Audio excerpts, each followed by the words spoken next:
Hello students, mission graduate पर आपका स्वागत है। मैं हूं विकास। आज हम बात करेंगे BA BSc first year algebra and number theory important questions की। जी हाँ, आज से हम इम्पोर्टेंट क्वेश्चंस की सीरीज स्टार्ट करने जा रहे हैं, तो बने रहिए मेरे साथ। बात करते हैं आज के फर्स्ट क्वेश्चन की। तो फर्स्ट क्वेश्चन अपना है, find the rank of the matrix A is equal to, अपने पास मैट्रिक्स गिवन है, इस मैट्रिक्स की हमें रैंक फाइंड करनी है। बिल्कुल इजी क्वेश्चन है, ठीक है। मैट्रिक्स को थोड़ा ऑब्जर्व करो, मैट्रिक्स कैसी है, अपने पास मैट्रिक्स है स्क्वायर, ठीक है। स्क्वायर मैट्रिक्स है तो सबसे पहले हम क्या करेंगे, इसका डिटरमिनेंट चेक करेंगे, ठीक है। देखो, रैंक निकालने के अपने पास अलग अलग मेथड्स हैं। हम इसकी रैंक माइनर की हेल्प से निकाल सकते हैं, हम इसकी रैंक डिटरमिनेंट चेक करके निकाल सकते हैं, हम इसकी रैंक रो एक्लोन फॉर्म से निकाल सकते हैं, ठीक है। अलग अलग मेथड अपने पास है। चलिए करते हैं बात इसकी। गिवन अपने पास a इज इक्वल टू 1 2 3 3 2 1 1 1 1, ठीक है। मैट्रिक्स का ऑर्डर है 3/3, ठीक है। नो डिटरमिनेंट ए निकालेंगे 1 2 3 3 2 1 1 1 1, ठीक है। डिटरमिनेंट निकालते हैं इसको एक्सपेंड करते हैं अलोंग फर्स्ट रो। 1 ये डिलीट 2 1 जा 2 माइनस का 1, दैट इज 2 माइनस 1 लिख देता हूं पहले मैं, फिर -2 ये डिलीट तो 3 - 1 प्लस 3 ये डिलीट तो 3 - 2, राइट। तो यहां से बनता है मेरे पास 1, यहां से बनेगा 3 - 1 2 और 2 2 जा 4 माइनस का 4 प्लस यहां से मेरे पास बनता है 3 - 2 1 1 3 जा 3, ये वैल्यू मेरे पास आ गई 4 माइनस का 4 इज इक्वल टू 0। तो डिटरमिनेंट ए मेरे पास क्या आ गया, यहां से 0 के इक्वल आ गया, ठीक है जी। डिटरमिनेंट ए मेरे पास क्या आ गया, 0 के इक्वल आ गया। This implies rank of A less then 3। तो जो ए की रैंक आएगी मेरे पास वो लेस देन 3 आएगी, लेकिन लेस देन 3 क्या आएगी, 1 आएगी या 2 आएगी, 0 तो आ नहीं सकती। क्यों? क्योंकि मैट्रिक्स कैसी है, नॉन जीरो मैट्रिक्स है। नॉन जीरो मैट्रिक्स है तो उसकी एटलीस्ट रैंक 1 जरूर होती है, ठीक है। कम से कम उसकी एक रैंक तो जरूर मिलेगी, राइट। तो अब बात करते हैं इसकी रैंक 2 होगी या 1 होगी। अब हम क्या करेंगे, इसका एक माइनर चेक कर लेते हैं, ठीक है। Now we check minor of order 2, ठीक है। ऑर्डर 2 का मुझे एटलीस्ट एक नॉन जीरो माइनर मिल जाएगा तो मैं कह सकता हूं कि जो रैंक होगी मैट्रिक्स ए की वो क्या आएगी, 2 के इक्वल आ जाएगी, ठीक है। देखो, ऑर्डर 2 के माइनस 1 2 3 2 2 और 3 2 6 है, ठीक है। अपने पास मेरे पास 1 2 3 2, इसको चेक करते हैं तो 2 माइनस का 6 दैट इज माइनस का 4 नॉन जीरो, ठीक है। We get at least 1 minor 1 non zero minor of order 2। तो therefore rank of A is equal to 2। तो यहां से हम कह सकते हैं जो मैट्रिक्स ए होगी उसकी रैंक 2 के इक्वल आ जाएगी, क्योंकि हमें यहां से क्या मिल गया, एक नॉन जीरो माइनर मिल गया ऑर्डर 2 के लिए, ठीक है। चलिए फिर बात करते हैं नेक्स्ट क्वेश्चन की। नेक्स्ट क्वेश्चन अपने पास, find the value of x so that rank of A less than equal to 2 where A is equal to this, ठीक है। अपने पास ए मैट्रिक्स गिवन है और जो मैट्रिक्स की रैंक है वो लेस देन इक्वल टू 2 है, ठीक है।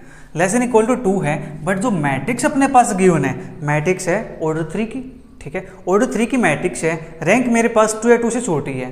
इट मीन्स जो मेरे पास माइनर होगा ऑर्डर 3 का वो क्या आएगा, 0 के इक्वल आएगा, ठीक है।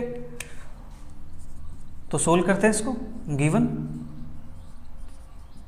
Matrix A is equal to 3x - 8 3 3 3 3x - 8 3 3 3 3x - 8, ठीक है। ये अपने पास है, राइट।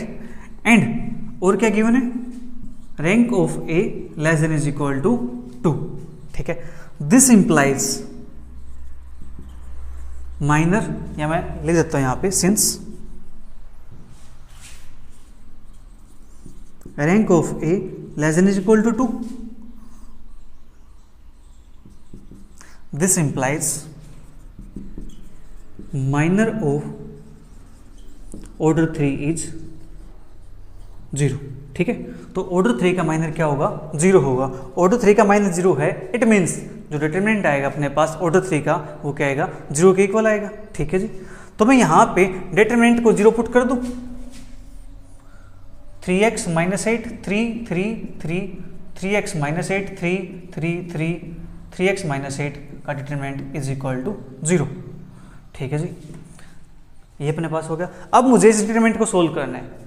एक तो वे मेरे पास ये है कि मैं डायरेक्ट इसको एक्सपेंड कर दूं, बट वो मेरे लिए थोड़ा सा लेंथी हो जाएगा कैलकुलेशन वगैरह में। ठीक है, तो मैं क्या करता हूँ, पहले जो डिटरमिनेंट की प्रॉपर्टीज हैं वो अप्लाई कर लेते हैं।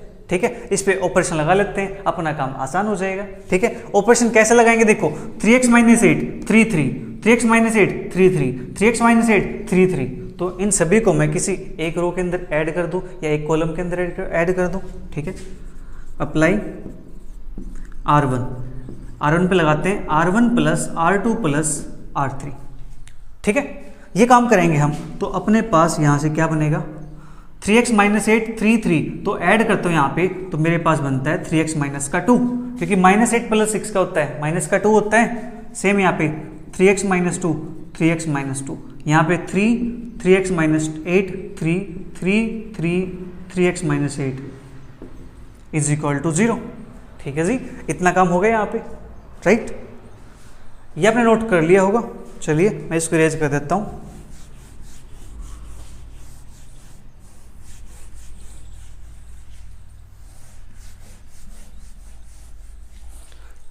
अब यहां से 3x minus 2 3x minus 2 3x minus 2 तीनों कॉलम के अंदर से बाहर आ जाएगा।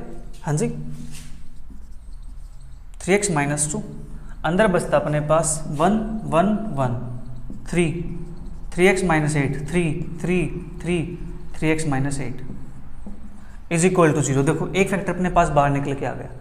अब यहाँ पे 1 1 1 दिखाई दे रहा मुझे, तो मैं ऑपरेशन लगा सकता हूँ C2 माइनस का C1 C3 माइनस का C2। ठीक है, अप्लाइंग C2 माइनस का C1 C3 माइनस का C2। ठीक है, बाहर मेरे पास है 3x माइनस का 2, अंदर मेरे पास 1 3 3, ये एज इट इज, इसमें से इसको माइनस करेंगे तो बनता है 0। 3x minus 8 minus 3 3x minus 11 3 minus 3 0 1 minus 1 0, और यहाँ पे अपने पास मैं सोच रहा हूँ कुछ 0 बन जाए तो काम हो जाए अपना।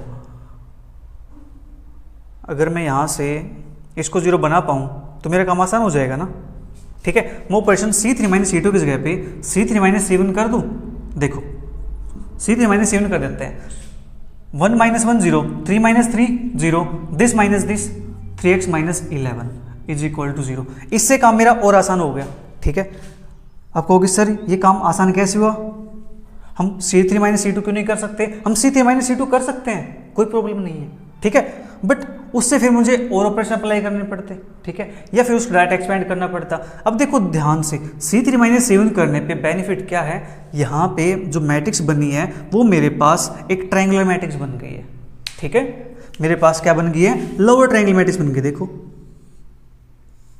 अब जो लोअर ट्रायंगल मैट्रिक्स बन जाए तो उसका डिटरमिनेंट निकालने का रूल क्या होता है, जस्ट उसके डायगोनल एलिमेंट्स की हम प्रोडक्ट कर देते हैं। ठीक है, जस्ट उसके डायगोनल एलिमेंट की प्रोडक्ट कर देते हैं, अपना उसका डिटरमिनेंट सोल्व हो जाता है। ठीक है, इसलिए मैंने यहाँ पे C3 माइनस C1 कर दिया। ठीक है, आपका मन करे C3 माइनस C2 कर दो, कोई प्रॉब्लम नहीं है। ठीक है, हम चलने के रास्ते देखते हैं, जहाँ से आसान लगे वहीं से तो जाएंगे ना, है कि नहीं। इसको एक्सपेंड करते हैं, 3x माइनस 2, यहाँ पे 1 multiply 3x minus 11 3x minus 11 is equal to 0। तो यहाँ से मेरे पास क्या मिलता है, x इज इक्वल टू 2/3 और x इज इक्वल टू 11/3। ठीक है जी, यहाँ से मेरे पास प्रोडक्ट आएगी तो वैल्यू मेरे पास आ जाएगी 2/3, 11/3। ठीक है, 11/3 दो बार आएगा तो दो बार लिख दो या एक बार लिखो, वैल्यू तो वही है बट रिपीट कर रही है। ठीक है, तो अपने पास x की वैल्यू क्या आएगी, 2/3, 11/3। कब, जब मैट्रिक्स A की रैंक क्या है, less than is equal to 2 होगी, तो उस केस में x की वैल्यू ये आती है। ठीक है, अगर x की वैल्यू ये पुट कर देते हैं तो इसकी रैंक 3 कभी नहीं हो सकती, इसका डिटरमिनेंट 0 बन जाता है ये पुट करने के बाद। ठीक है, x की वैल्यू ये नहीं होनी चाहिए, इनके अलावा कुछ भी आ जाए तो हम कह सकते हैं कि मैट्रिक्स A की रैंक 3 हो सकती है। ठीक है, बट हमें क्या शो करना था कि इसकी वैल्यू बतानी x की किस वैल्यू के लिए इसकी रैंक 3 नहीं हो सकती। ठीक है जी, तो चलिए फिर बात करते हैं नेक्स्ट क्वेश्चन की। नेक्स्ट क्वेश्चन अपने पास, reduce to a row echelon form of the matrix A, this matrix है and find row rank of A. इस मैट्रिक्स को हमें रो एक्लोन फॉर्म के अंदर रिड्यूस करना है, देन उसके रैंक को फाइंड करना है। बिल्कुल आसान है, चलिए करते हैं। गिवन अपने पास है मैट्रिक्स ए, फर्स्ट कॉलम अपने पास है 2 0 2 2, सेकेंड कॉलम अपने पास है -1 3 3 5, थर्ड कॉलम है 3 4 7 11, फोर्थ कॉलम है 4 1 5 6।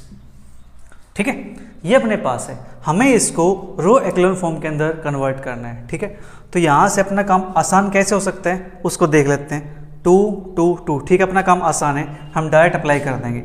इसकी सहायता से इसको 0 बनाएंगे, ये तो ऑलरेडी 0 है, इसको 0 बनाएंगे, इसको 0 बनाएंगे। ठीक है, तो यहाँ पे अप्लाई करते हैं R3 minus R1, R4 minus R1। ठीक है, ये ऑपरेशन अप्लाई करेंगे यहाँ पे हम, राइट। तो मैं इसको यहाँ लिख दूँ, कोई इशू तो नहीं है। First row as it is 2 -1 3 4। ठीक है, उसके बाद 0 3 4 1। देखो यहाँ पे पूछी क्या है, रो रैंक पूछी है, तो हमें ऑपरेशन रो पे अप्लाई करने पड़ेंगे। कॉलम रैंक पूछते हैं तो ऑपरेशन कॉलम पे अप्लाई करते हैं। ठीक है, अपने पास 0 3 4 1। अब यहाँ पे 2 - 2 0, 3 -1 तो दैट इज +1, 4 बन जाता है। 7 - 3 4 बन जाता है। 5 - 4 1 बन जाता है। 2 - 2 0, 5 माइनस प्लस दैट इज 5 + 1 6, 11 - 3 8 और 6 - 4 2।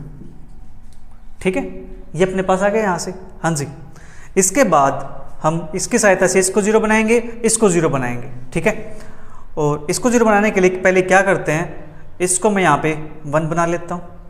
ठीक है, अपना काम आसान हो जाएगा, राइट। और यहाँ से मैं 2 कॉमन निकाल लूँ तो मेरे पास 3 बन जाता है। ओके, और यहाँ से अगर मैं 4 कॉमन निकाल दूँ तो मेरा काम और भी आसान हो सकता है, बट वैल्यू क्या जाएगी, मेरी फ्रैक्शन के अंदर जाएगी वैल्यू।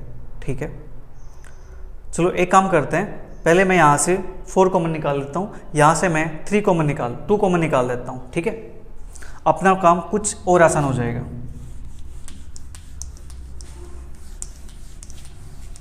अप्लाई करते हैं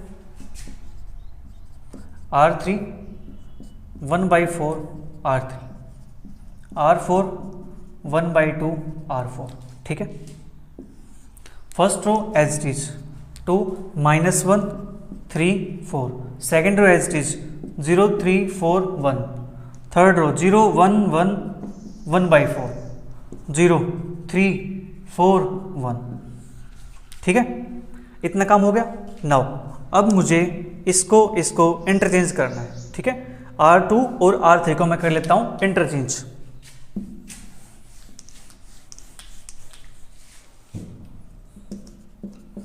R2 इंटरचेंज R3, तो अपने पास first row as it is 2 -1 3 4, second row ये बन जाएगी अब 0 1 1 1/4, थर्ड रो 0 3 4 1, फोर्थ रो 0 3 4 1। ये तो अपने पास 2 आइडेंटिकल बन गई है कि नहीं, ये वाली और ये वाली। चलिए कोई बात नहीं, आइडेंटिकल बन गई है तो ठीक है, मुझे तो इसकी सहायता से इसको 0 बनाना है, इसकी सहायता से इसको 0 बनाना है। ठीक है, कर देते apply operation. R3 minus 3 time R2, R4 minus 3 time R2। ठीक है, ये काम करेंगे, दोनों एक साथ 0 बन जाएंगे मेरे पास। Now first row as it is 2 -1 3 4, second row as it is 0 1 1 1/4, third row इसका 3 टाइम 0 बनता है, इसका 3 टाइम करता हूं तो मेरे पास यहां से बनेगा 4 - 3 1, इसका 3 टाइम 3/4 तो 1 माइनस के 3/4 दैट इज 1/4। यही बनेगा अपने पास 1 - 3/4, 4 - 3 1 1/4। ठीक है, तो सेम नीचे वाला बन जाएगा 0 0 1 1/4, क्योंकि दोनों सेम ही तो है।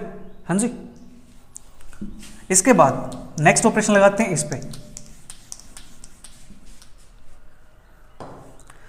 ऑपरेशन क्या लगा सकते हैं, इसकी सहायता से इसको 0 बना सकते हैं। ठीक है, तो ऑपरेशन लगेगा R4 पे R4 माइनस R3। ठीक है, first row as it is 2 -1 3 4, second row as it is 0 1 1 1/4, third row as it is 0 0 1 1/4, fourth row 0 0 1 -1 0 1/4 minus 1/4 0।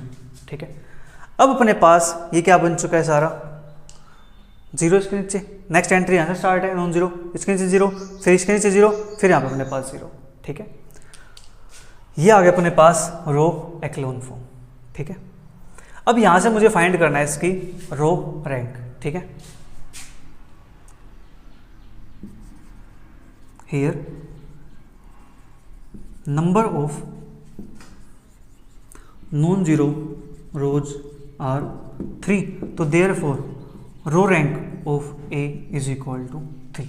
तो यहाँ से अपने पास जो रो रैंक आई है वो क्या आ गई 3 के इक्वल आ गई। अब चाहो तो यहाँ पे क्या कर सकते हो, इसको 2 से डिवाइड कर दो। ठीक है, एक काम और कर लेते हैं, एक ऑपरेशन और लगा देते हैं यहाँ पे। ठीक है, क्या ऑपरेशन लगाएंगे, R1 1/2 R1, इसको 1 बना देते हैं। ठीक है, देखो यहाँ से बनेगा 1 माइनस का 1/2 3/2 और 2 से डिवाइड करता हूँ तो 2 बनता है। बाकी अपने पास एंटी 0 1 1 1/4 एज इट इज 0 0 1 1/4 0 0 0 0, सभी अपने पास 1 1 बनी हुई है। ठीक है, तो सेम अपने पास यहाँ पे नॉन जीरो रो कितनी है, 1 2 3 रो कैसी है, नॉन जीरो है, तो इसकी रो रैंक अपने पास क्या बन जाती है 3 के इक्वल बन जाती है। ठीक है, तो प्यारे बच्चों आज के लिए इतना ही, मिलेंगे जल्दी नेक्स्ट क्लास में नेक्स्ट क्वेश्चन के साथ। वीडियो को शेयर कीजिए, जितना ज़्यादा आपका रिस्पॉन्स आएगा उतनी जल्दी आपकी वीडियो अपलोड होती रहेंगी। ठीक है, और आपका exam algebra and number theory कब होने वाला है नीचे कमेंट बॉक्स में ज़रूर बताइएगा। ठीक है, ताकि उसके अकॉर्डिंग जल्दी से और काम किया जा सके। ठीक है, तो bye bye, take care, see you, thank you for watching.